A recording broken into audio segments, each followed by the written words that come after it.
Hey guys, Ken's 97 Stowe 171. Well, you guys saw my video about my new truck, and I'm driving it now. I actually made a video that same day, and something went wrong with the camera, so I had about an hour. I did about an hour video, and it didn't record, and I didn't know it. So anyway, but it is now, and so I'm heading up to General Motors in Defiance, Ohio. So I thought I'd give you guys a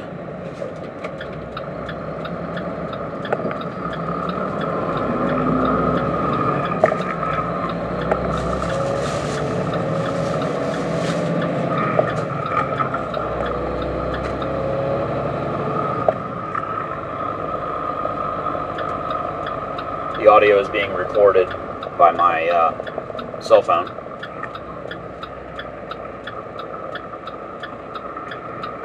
It's going to be hard to get out of here. It's about 7:30 in the morning and rush hours here, so there's a bunch of traffic.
Well, as you guys can tell, it doesn't make much noise.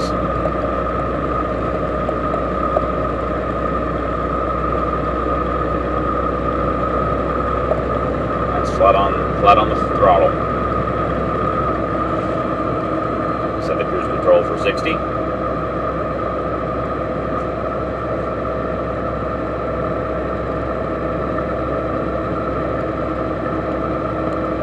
So the good news is the truck is very quiet, and that's good for me as a driver because it's quiet, which is nice. It's probably bad for you guys because I know a lot of my subscribers, like hearing the engine noise, and the old ProStar made some. You can hear the turbo a bit, you can hear the engine a bit, and there's all the older 9200 that the last new truck video that I did. You can really hear that one because it doesn't have the particulate filter or anything in it. This engine is extremely quiet. It's actually not that quiet outside. I've been around some of the new Freightliner Cascadias, and they run a Detroit, and that thing is whisper quiet outside the truck. Like, you really can't even tell it's a diesel. This engine's not that quiet outside. Yeah, it's quieter than the Cummins it replaced, but at idle, it's not as quiet as the new Detroits are. But on the road, it's extremely quiet, and it only really makes a diesel-y sound at idle. Once you're on the throttle a little bit, it's very, very quiet. As you saw in my surprise video there, twin turboed, you cannot hear them. I mean, every once in a while you'll get a little bit of a turbo whistling whine noise. You can't hear a turbine noise, you don't hear the air rushing noise. It's very, very quiet. If anything, the engine has kind of a whirring noise, which I think is the gear drive. I believe on this engine, the gear drive for the camshafts is on the back, closer to the driver. And if I remember correctly, that's the case. If I'm wrong, then I'm wrong, but I think that's correct. And other than that, I don't know what it would be, but there is a little bit of a whirring noise. It doesn't have a 6-cylinder engine sound, so it's kind of disappointing in that way, because it doesn't have that nice, inline 6 beefy sound. It kind of sounds like a 4-cylinder. The whirring noise kind of sounds like your average 4-cylinder car. It's kind of weird, but it's very quiet. They fixed the door here. At least this one, it doesn't have it. There's no wind rushing noises, and I don't see daylight between the door anymore and the frame, the door and the cab anymore. That's gone. There's very little wind noise. The interior is pretty much the same as you saw in the video. A few things that really, the only interior thing that I really don't like is these overhead bins. I'm looking at the road, but I'm tipping my head up. You can see this bin right here. I really don't like that. My old truck had a closable lid over it, and the bin was bigger, first of all. Second of all, the problem is 2 or 3 times now I've hit a bump and shit comes flying out of the compartment and lands on your head. So it's kind of useless. And I think my Volvo had a setup like that too. I don't remember. See, one of the trucks I've had, either the Volvo or the Freightliner Century when I worked at Schneider, had one that had a setup like this, but it had a little bit of a net about halfway over the hole. And even with that net there, you could only fill it up to below the level of the net, because you'd hit a bump and stuff would hop out and it would still land on your head. So I liked the closable door. Now, someone, I think I maybe even have mentioned that in my video where I showed the truck. And I had a subscriber reply saying that these are interior options. So there might be a model of this truck that has a closable door still. This may have been the cheaper interior. I don't know, but that is one thing I don't like. The CB setup is just retarded. I've got it wedged in there, but the mount for that internally is just stupid, as was the one in my last ProStar. I don't understand. Every CB comes with, a C-shaped bracket that bolts to something. Why in the hell they don't put the freaking mount right there where it fucking ought to be? So the CB's right here where you can see it. It's one thing. I've got a vibration when I'm on the brakes. I don't know what the hell it is, but if it doesn't go away in a couple of days, I'm going to be taking this thing back and having a look at it. Makes me think one of the brake pads might not be just hopping internal. I don't know. It's weird.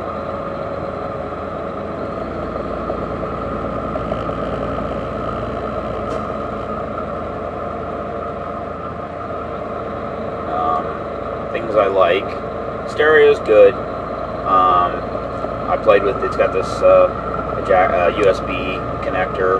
That works real well. I brought an 8-gig stick in here and hooked it up, and the sound quality is not as good as my other ProStar. They rearranged the speakers, I think, a little bit, or maybe the speakers are a lower quality. Doesn't have as good a bass. Overall, the sound quality is not as good. One other weird thing is, I was like 40 miles north of Cincinnati, and I couldn't pick up 700 WLW, which is ridiculous. Half the time, wrong gear. That was nice.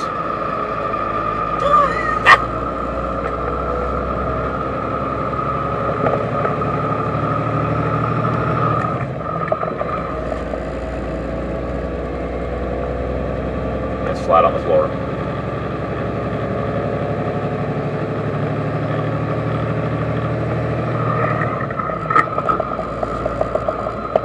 Come on, car, turn. Yeah, he's not going to turn. He's going to fucking stop. But the nice thing is it does pull. I'm at 900 revs there, 30 miles an hour, and I can just roll right on the throttle, and it'll pull away. The old Cummins ISM in my last truck would never have done that. Not fully loaded. If I was empty, I could do that. I got 50,000 pounds in the bucket, and anything over 850, 900 revs, and you can just floor it, and it'll pull. I like it. At first it was weird, because I'm used to revving the shit out of that ISM. And this one I don't have to.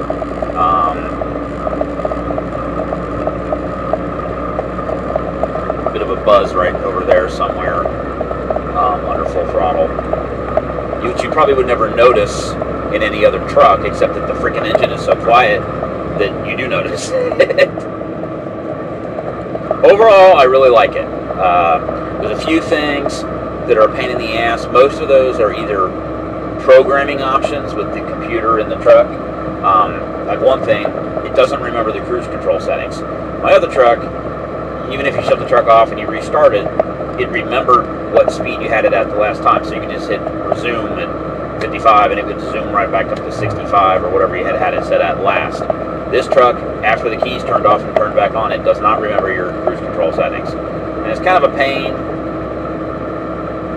because, again, the way they've got it programmed, our trucks will only go 63 on the pedal and 65 using the cruise control. So what you got to do is get up to speed, hit set at 63, and then sit there and hold down the accelerator.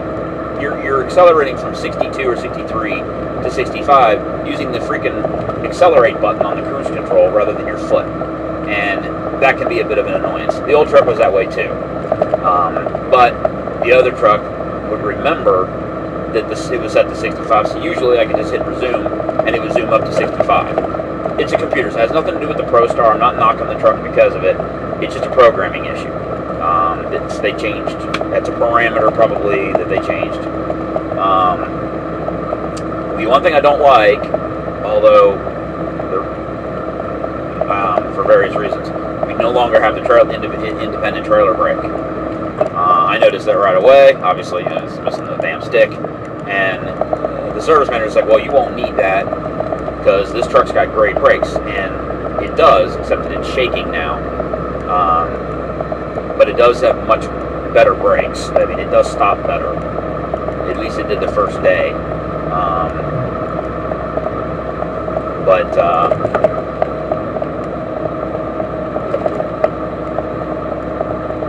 Yeah, like I said, it's shaking. Doesn't seem to affect the stopping distance, but it's hopping. I don't know, maybe a pad.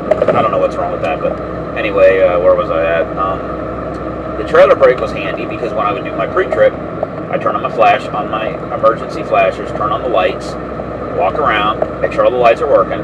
Well, how do you check the brake lights? Because the blinkers and the hazards are on the trailer are the outer two lights, and the inner two lights are the brake lights. Well, they all light up when you have the headlights on. When you turn the flashers on, the outer lights blink brighter. When you hit the brake, the inner lights go on brighter. Well, how do you check that?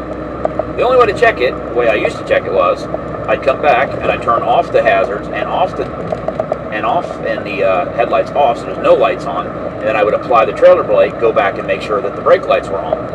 So you can check each bulb, each filament independently. Well, it doesn't have that now.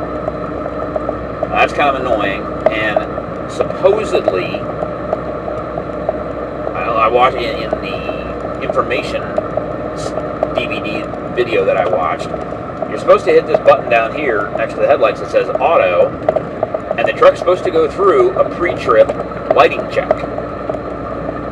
So you're just supposed to, I mean, they just showed him hitting that and then walking around the truck, and it goes through a cycle of headlights on, checking the blinkers, then checking the brake lights, and it just cycles. So you can go in the back and watch it without having to do anything, which I thought was brilliant. But when I hit auto, all it does is turn on the headlights if it's dark out. So I'm not really sure. Maybe there's something else I'm supposed to do maybe I'm supposed to do it with the engine off and the key on, or the key to the left. I got to look at the owner's manual. They didn't in the video. They didn't talk about how to do it. They just showed it as a key safety feature, which I thought was pretty cool.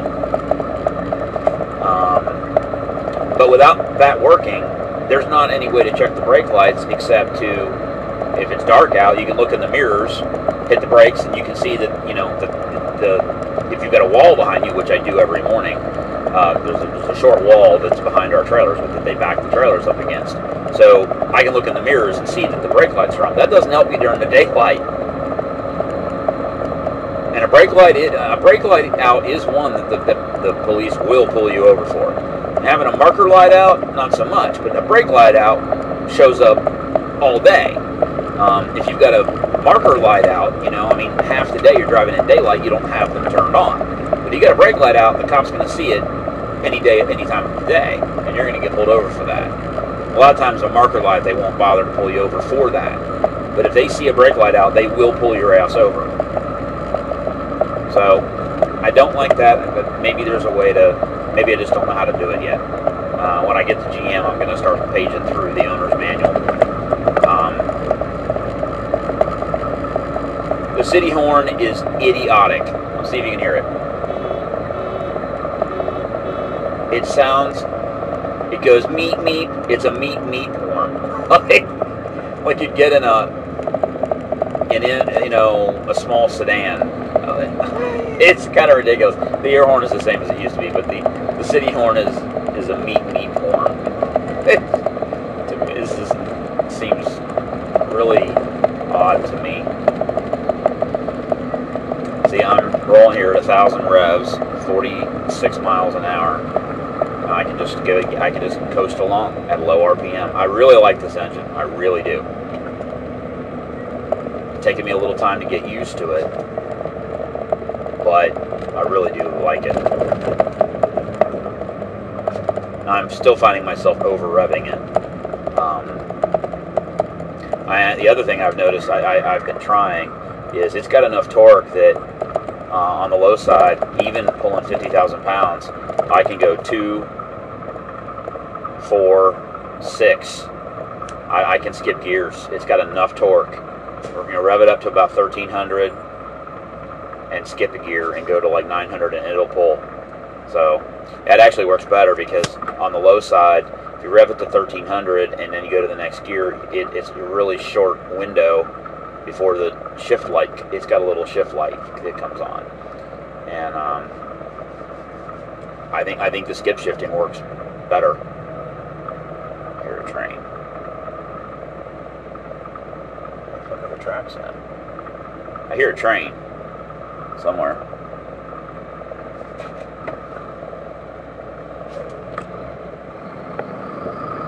That's 2, 4,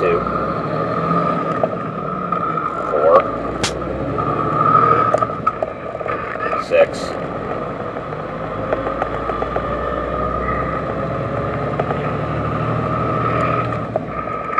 8, with 50,000 pounds in the bucket. That's pretty fucking cool.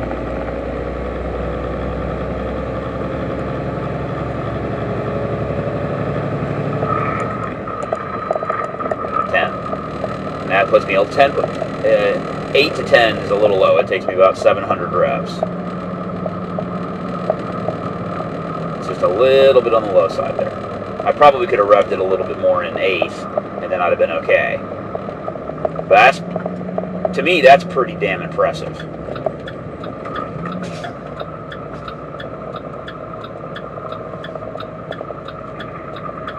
This thing's, it doesn't feel like it's pulling hard. But if I did that in that Cummins ISM, which was the same size engine, this is a 13-liter engine. I think the ISM was the same or even a little bigger.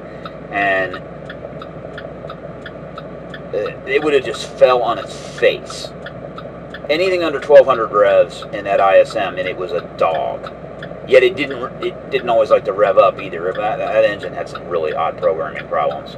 Sometimes it would pull all the way to 1,900 RPM. I mean, pull hard. As the revs would climb, that engine would pull harder as it revved. And it would rev to 1,900 and pull like crazy. You go to 6th gear, and it wouldn't turn over 1,600. So, and then you'd be at 1600 and then have to go right to 7th again because it wouldn't move. It was the rev range on that Cummins ISM in my last truck was very inconsistent. Sometimes it would rev up, sometimes it wouldn't, and I never did figure out why or what the difference was. Or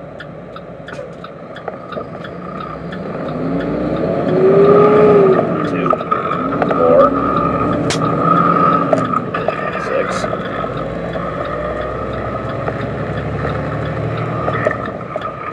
8.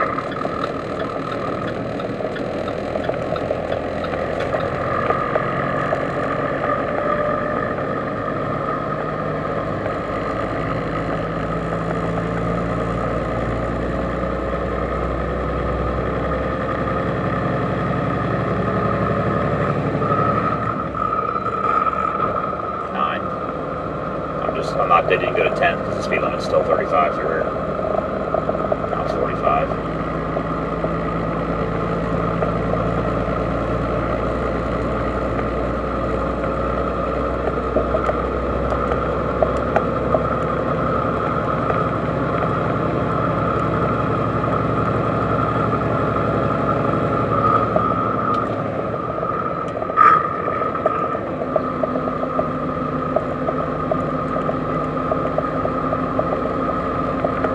Whew, man.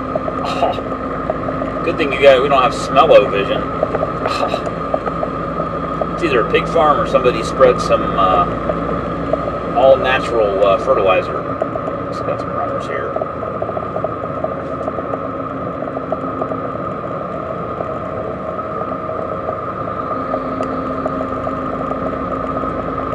They were fully in the grass, but it always makes me nervous.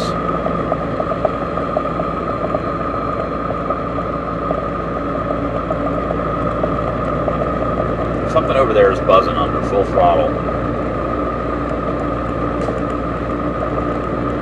It's a nice looking Eldorado right there. Cadillac Eldorado.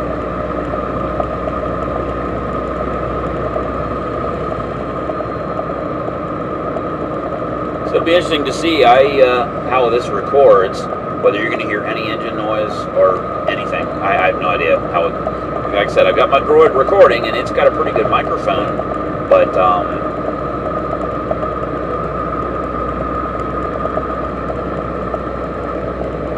not hear a damn thing.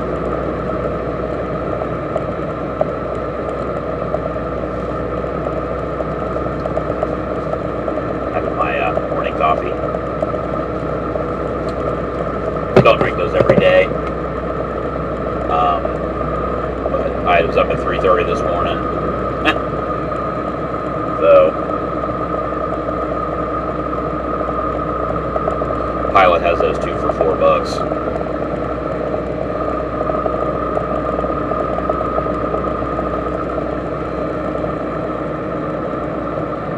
So, what else is going on? Oh, well, I think pretty much done talking about the truck. So, a lot of it I went over, a lot of the truck I went over in my preview of it. Had a very unfortunate, not really a personal experience, but a few weeks ago, I took my mom to a really nice pizza place called Cosmic Pizza. It's in Cincinnati. Earlier, I guess maybe the year before, Cincinnati Magazine did a review, the top 10 pizzas in Cincinnati. They also went through the top 50, but the top 10 were the most critical. And Cosmic Pizza was rated number 4. They did New York style and St. Louis style, which is a thin crust. New York style is more floppy with a pillow of crust around the edge. St. Louis style is crispy, crunchy like a cracker, and it's edge to edge, and there's no big pillow around the edge. I've never had that one. Well, had a very nice time. Went there, small place, maybe 3 tables, 2 or 4 tables upstairs and 1 small table downstairs. All homemade stuff. The guy who owned the place, the chef, the owner, the waiter, his name was Richard Evans. ran it as a small business. Spent so much time there that he actually moved his family, his wife and 3 children, it's sort of like a house with a restaurant in the front of it, sort of thing. And he moved his family in to the store with him so that he could spend more time with his family, because, you know, as a small business owner, you know, that was everything, you know, trying to get it going. And I mean, to make number 4 in the city, behind some much larger restaurants. I mean, some much larger restaurants were rated lower. They're all good, by the way, but what I'm getting at, it was very good pizza, homemade sausage, homemade dough, no gluten in the dough, and you know, we talked to the guy. He recommended just get a New York. He recommended a New York style with pepperoni, sausage, and mushroom. That's what we got. It's delicious. We're up there eating. He has a really unique, had a really unique variety of drinks. He didn't have anything with corn syrup in it. All of his drinks were cane sugar based. I had a really good Australian imported ginger beer. My mom had a Boylan's, I can't remember, all cane sugar cream soda. And we were about halfway through dinner, and he brought up some candied nuts, like almonds, or I think they were walnuts. Actually, I'm not sure, almonds or walnuts. And you've seen those at festivals. Where they take the nuts are covered in like cinnamon and sugar, and it's kind of hard candied on the outside. And he makes those. He's like, here, try these. We're gonna start selling these. See what you think. And they were warm and they were delicious, and it was like, it was really good. And then for dessert, I went down and I asked him, you know, what would you recommend for dessert? And one of the things that I looked at, they didn't have. He's like, look, I really recommend you get the pineapple upside down cake. A little miniature pineapple cake, about that big around, you know, enough to share. And it had like a cherry or some kind of fruit in the middle, in the center section, and it was delicious. It was caramelized just right on the bottom. It was delicious. We got done eating, came down to the back, down to the kitchen area. Sat and talked with him for, I don't know, 20, 30 minutes. Just, there was nobody else there. There was nobody else there when we were eating either. It was kind of late. Sat and talked to him about the food and his business, and you know, that he doesn't believe in. He didn't serve anything in the restaurant that he wouldn't give to his kids.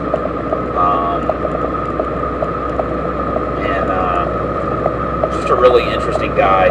He wore that white poofy, the French hat, you know, the poofy hat that kind of flops to the side like the chef does, you know. He wore one of those, and he was, I guess you call him a foodie, is the term, where he's really into the food and quality ingredients. Well, we ate there. We had a wonderful time. That's a few weeks ago, 3 or 4 weeks ago now, and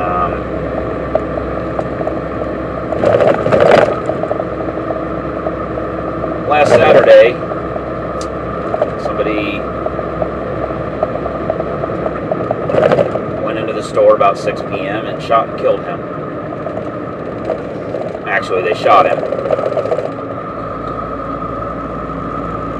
I guess they demanded money. He ran. I guess they shot him. Well, we don't know exactly. I mean, the police do. But he was shot a couple of times in the store.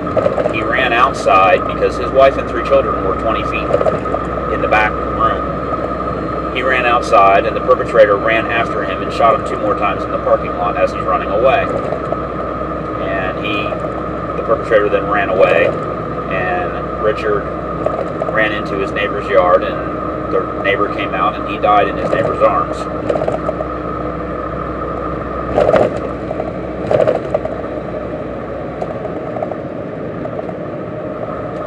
My mom called me on Sunday, happened on Saturday about 6 p.m. or so, and there was a couple upstairs eating dinner with their kids at the same time. Made city news and regional news too.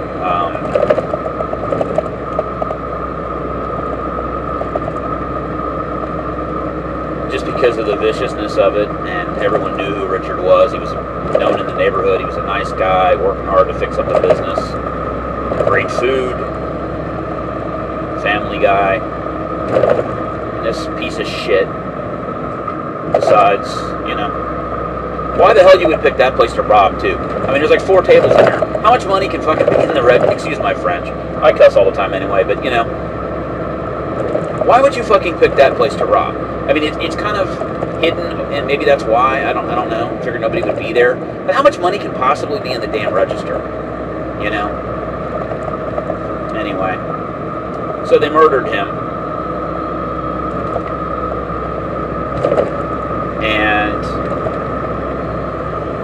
the city was talking about it, you know, pretty much all last week. Richard had a top-of-the-line surveillance system. And apparently the murder is completely filmed. I mean, they've got video of the guy shooting him. Face, gun, everybody, you know. There's video of the murder. Not grainy, little black and white crap video that you usually see at most holdups. Apparently this is like high-def video. So, they had the face of the guy right away. But, you know, it's not like CSI where, you know, you pop the picture and the computer picks out the name in 5 minutes. It doesn't work that way in real life. So, but within 2 or 3 days, they had a name of the guy.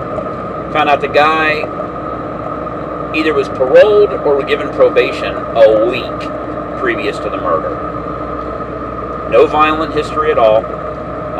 Petty theft and receiving stolen property, I think, were the only 2 charges. I'm not going to say his name because I don't remember it off the top of my head now. I think I know what it is, but I'm not totally sure. So I don't want to give out a name that's wrong. And massive manhunt. The public got involved. They knew who he was. I think that's actually how they may have found out who it was. Somebody said, hey, I know that guy, and they called the police and gave him the name.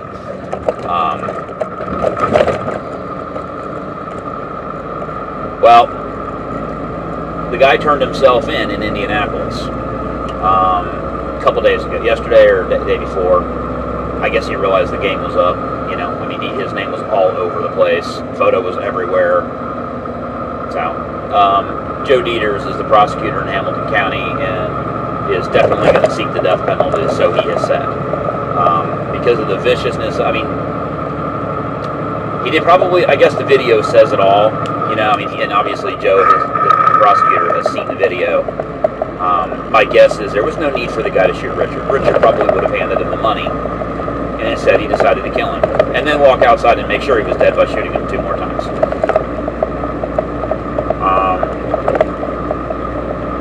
So they're going to go after the death penalty. My guess is they're going to have to move the damn trial because, like, everyone in the city pretty much knows what the hell was going on and what this guy did. So I think they could probably pretty easily get a change of venue because, you know, the odds of him getting a fair trial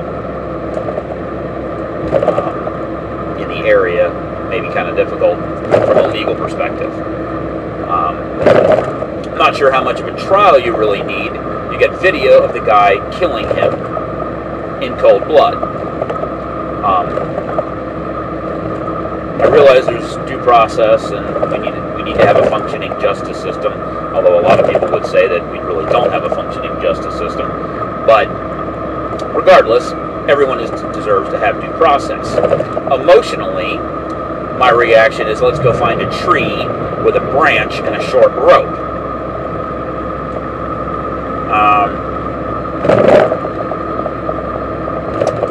Just because I knew the guy. I only met him one time, but, you know, I talked to him for 30 minutes or so. Kind of feel like you get to know somebody. And then you find out some piece of shit decides to take his life. For what? So, it was weighing heavy on my mind last week because things like that kind of make you think, you know. It could happen. That kind of thing could happen to anyone, anytime, for no good reason. You know, and it's not even a bad area of town. You know, why the guy picked that place? You know, who the hell knows? Maybe that'll come out in the trial. Maybe that'd be the one good thing about the trial is maybe we figure out, you know, what the hell this guy was thinking and why he did what he did. Not that I'm sure I really care. I mean, I do care, I guess, but because I'd like to know why. We all want to have answers to things like this. But the reality is, he killed Richard.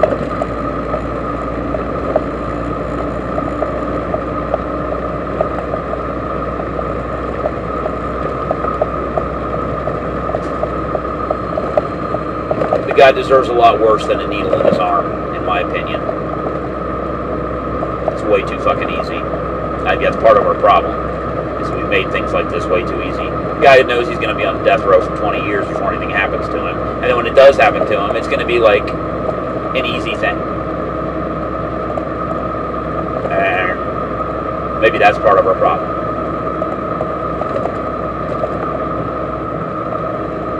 I don't know. I didn't mean to turn this into a dark, sad video, but I wanted to let you guys know what was going on. You can look it up. I'm sure his website's still up. Cosmic Pizza. Just Google it. Cosmic Pizza Cincinnati. I think it's cosmicpizza.biz. B-I-Z. I'm not sure. I still got Richard handing me his car, magnetic thing to put on the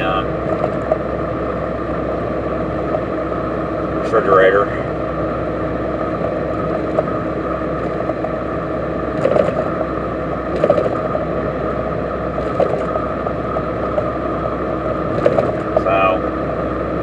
It's been kind of a bummer all last week. Just makes you think about life.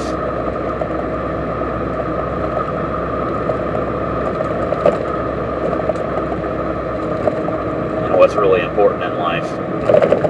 And it ain't money. It's people, friends, family, kids.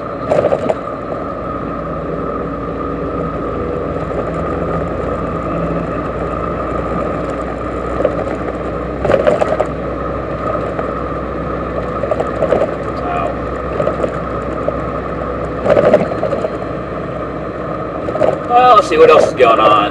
The city of Hamilton came and took Chad's motorhome away, the Rat Race loser.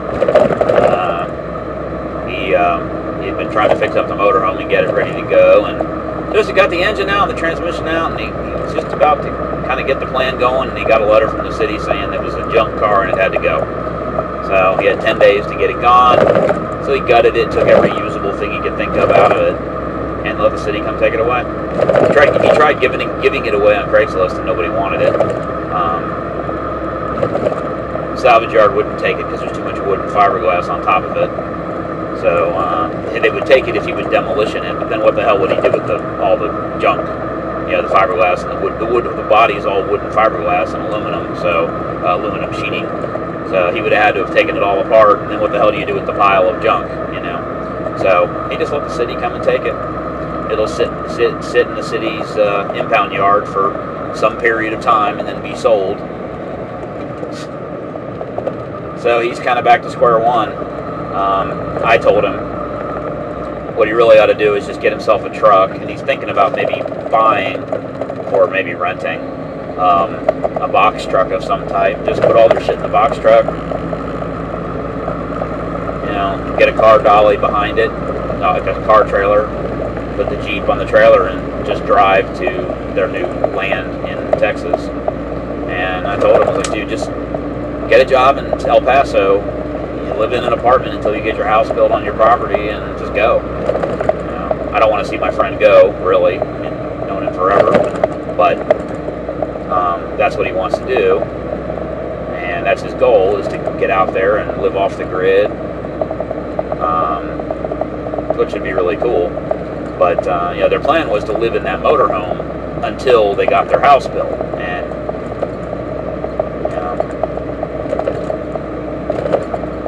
shit happens, I guess. But I suggested they just move into an apartment in El Paso while you're building your house. But that means they've got rent. That takes money away from the money to build the house. So I don't know. I don't know what they're going to do. But you got all the rooftop air conditioners out of it. The generator came off. It's nice. It's a nice big Kohler 7,000 watt generator. The generator head's fucked up. We he thinks he can fix it. And we got the engine running this past weekend. Engine runs good now. The points were bad, and it needed a new coil. And he figured out how to get a GM coil to old GM coil to work, and bought a new set of points for it, and it fired right up pretty much. But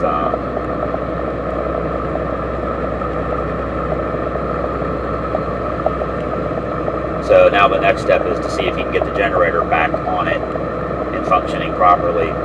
If not, then what he's thinking about doing is maybe do a belt drive and get an external generator head and just belt drive it or chain drive it or whatever needs to be done. They're going to take that with them and use that as their backup energy source if solar and wind, you know, if the sun doesn't shine for a few days or the wind doesn't blow for a few days, you can have problems.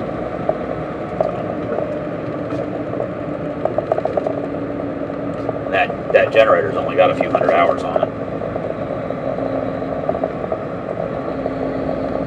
So the engine's in good shape. It fired right up, no smoke, no blue smoke, no nothing like that. It ran really well.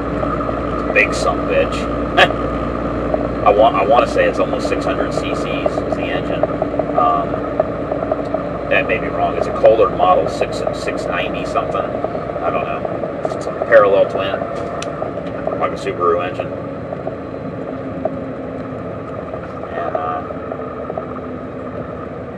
And this is nice. I would have had to drop to 9th gear in my other truck, and in this truck I can stay in 10th and just let it pull right back out from 950 revs right now. Just accelerate back up to 55. You got to slow down on these curves here. It says 45 or 50 here, or 40 I think, and you need to pay attention. You can go a little faster than 40, but that's why I don't go this way. Normally I go up 108 to GM, but they've got 108 closed. I like it. It's not as curvy. It's more of a straight shot. You got to zigzag through a small town, but it's mostly straight road rather than this constantly going from 55 down to 40, back up to 55, down to 40. This happens several times on this road, and going up 108, it's almost a completely straight shot. You zigzag through the town, and then it's a straight shot.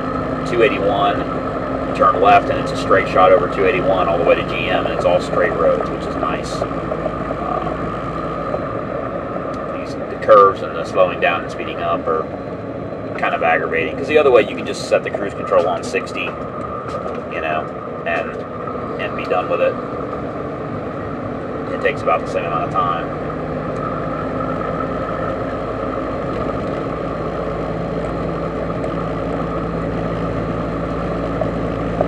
So what else is going on?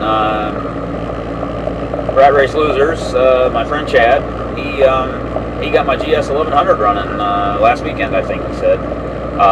He called me and he's like, hey dude, you gotta come up, and I couldn't because I had to be up really early the next day, and he's like, oh man, you gotta come up, I got your bike running. Got all the electrics put back together. The only thing, the turn signals and the brake light doesn't work because the harness, not everything's plugged back in, but the main harness had some bad grounds, and we figured that out a while back and ran some new wire, tried it, got it running. I posted that video of it running, but it needed to be, the wires needed to be soldered, or I think he actually crimped them together with connectors so it could be pulled apart if necessary, and then wrapped it, put it in wire loom, and put it all neat and tidy, and got it back together again. And so that was really cool of him to do that. And I still got to get the tidal work done. I need to change the front tire. Does not stay inflated. It's a tubeless or tube tire. So what I think I'm going to do is, rather than the tire has a tiny little nick on the bead, not damaged, but enough that there's a little cut there, and it leaks out slowly. Either that or the rim is corroded around the edges. So we'll take a look at that too. But what we might just do is put a tube in it, and then you don't got to worry about it. You know. But I'm looking forward to getting that beast on the road. That ought to be a fun bike. I've ridden faster and more powerful, but I've never owned one more powerful than that. So that'll be kind of cool. It's making almost 100 horsepower, and 1982, that was the fastest motorcycle made, is to run an 11 quarter mile in like 10.5, something like that. That's getting it done. Even today, that's pretty quick. For 1982, that's really damn quick. Shaft drive. That'll be a pretty cool bike. I got it so cheap that it almost doesn't matter. I mean, I got it for like $300, and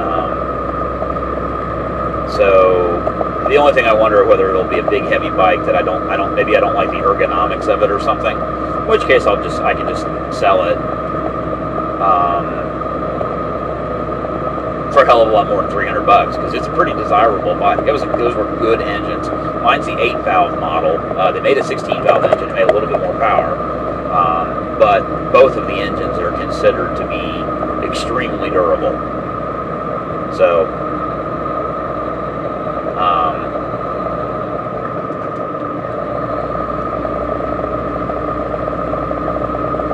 that was brilliant. You're going to pull out in front of the truck, then make the move.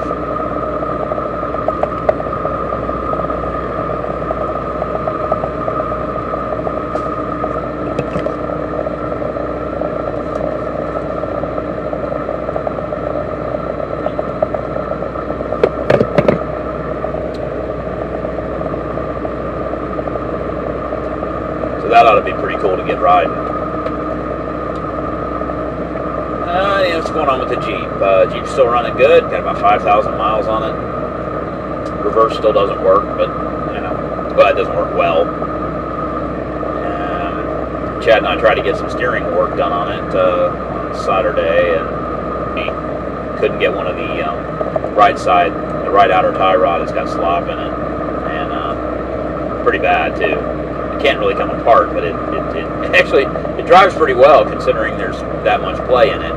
But he took apart part of it. He's like, "Well, that's the wrong part." And I'm like, "No, man. I was like, it's the outer tie rod that's bad." And he was doing the work for me because I bought some of the parts for that Kohler generator for him. So, and just in exchange, rather than him paying me back the money, I said, "Well, why don't you just do the work on my car for me?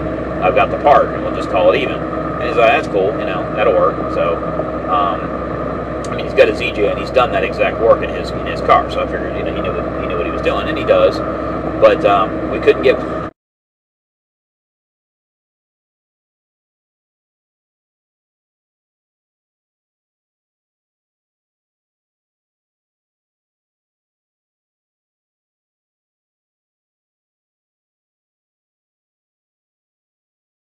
We couldn't get the bolt that goes from the steering dampener through the bar to the outer tie rod bar wouldn't come loose. We took the bolt out,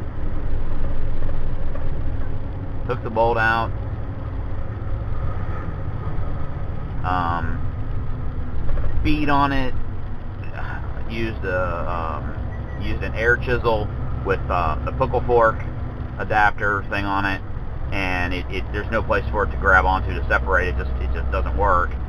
So the last thing might be heat, but if we do that, we're afraid we'll damage the steering dampener. So I'm going to look on the internet and find out what the steering dampener costs. I think it's kind of expensive, but if it's not too expensive, I might just order the steering dampener, and then we'll just take the steering dampener out along with that tie rod end and just be done with it and put both new parts back in. So if the steering dampener is really expensive, which I think it is, I might take it to a shop and say, "Hey, can you get that apart for us?"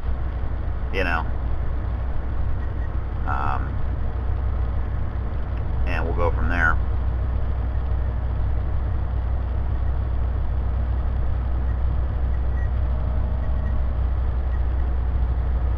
But that'll tighten up the steering pretty good. I put a new tire. The reason for doing the steering work right away was that I put a new used tire on the right front because it was pretty bald. And of course, the reason it was bald was because the damn tie rod was fucked up. So it was worn, because the tie rod was loose. It was that way when I bought it, and it's progressively gotten worse. So, which of course that does tend to happen.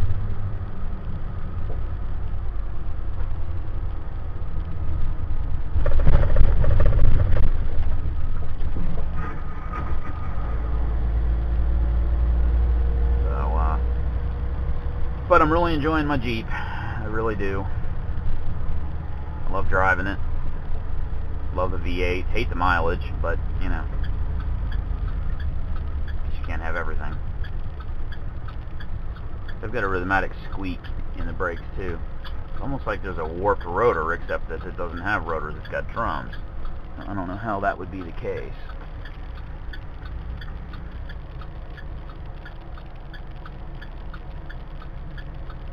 Wait for the damn green light. I really can't see to the left, and hopefully nobody ends up sitting right there where that silver car is, because then I can't turn right easily. There's trees and shit and cars right there, so I really can't see that it's clear to the left. So your best bet is just to wait for a green light.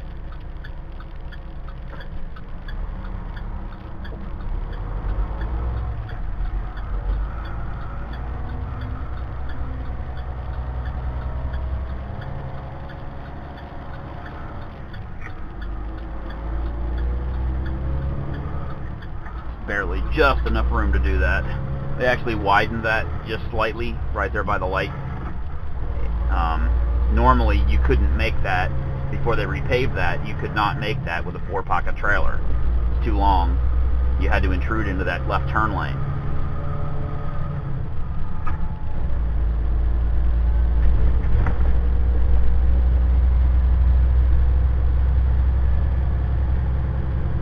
Oh, here's a pothole.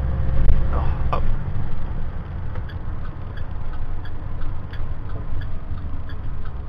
What the fuck are you doing, moron?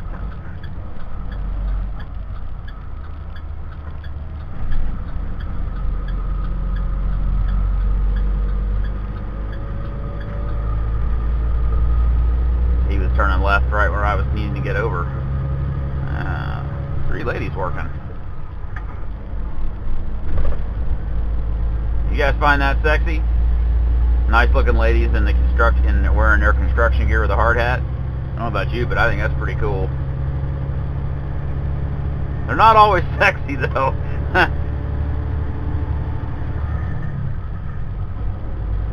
That's for sure.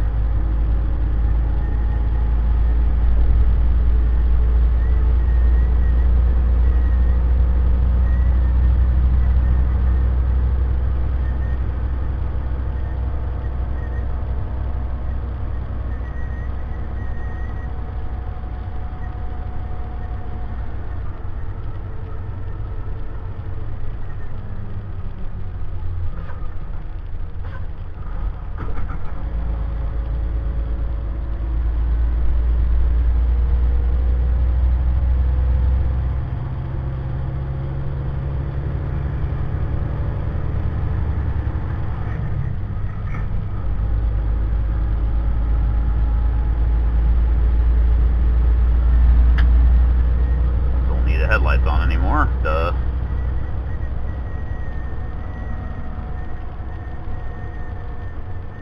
Strange whistling noise right there. Huh.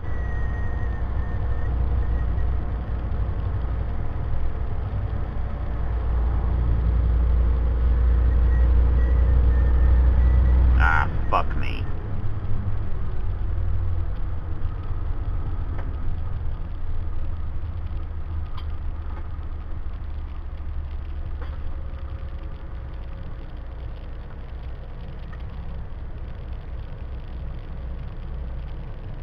I'll do an acceleration here for you guys.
Alright guys, I got